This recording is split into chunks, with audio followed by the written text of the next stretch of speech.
Chico, ¿cómo te fue en la escuela? Muy mal porque tengo más tarea y la directora me dijo que se me olvidó hacer la tarea.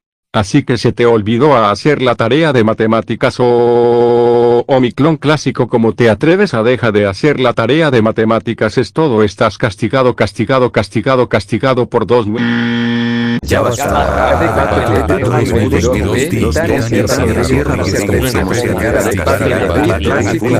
Saben que es un buen chico y no deben de esto. Todos están castigados, castigados, castigados, castigados, castigados por 9.